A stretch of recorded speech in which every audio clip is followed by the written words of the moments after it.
Throughout your calculus studies, you'll see series such as these are called power series. Now, a power series is a series where you plug in any value of x and you get a unique series for that value of x. Now, that unique series either converges or it diverges.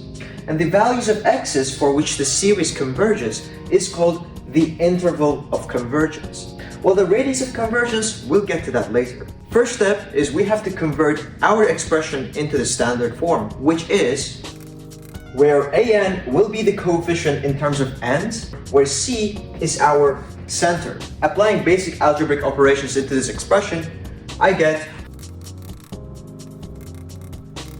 -2 will be our center. Now let's try to see for what values of x's our series will converge. To do that, we'll apply a familiar theorem called the ratio test, where we take the n+1th term and divide it by the nth term and take the limit as n approaches to infinity. If that limit is less than 1, then we say that our series converges. We'll denote the ratio test as rho. So we'll say rho is limit as n approaches infinity of the absolute value of n+1 term, the nth term. This becomes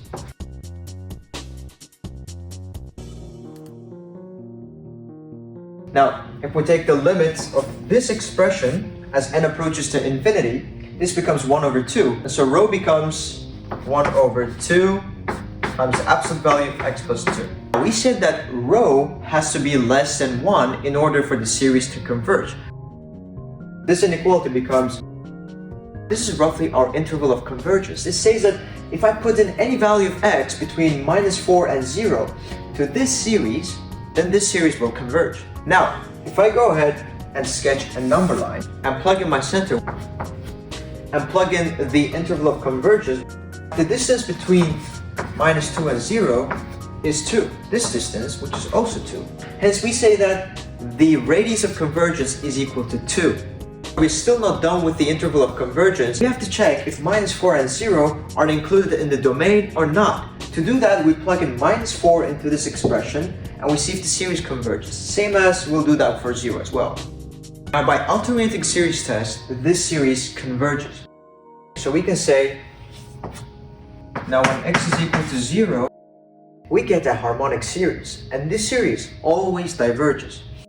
So we do not include 0 into our domain. This becomes our final interval of convergence.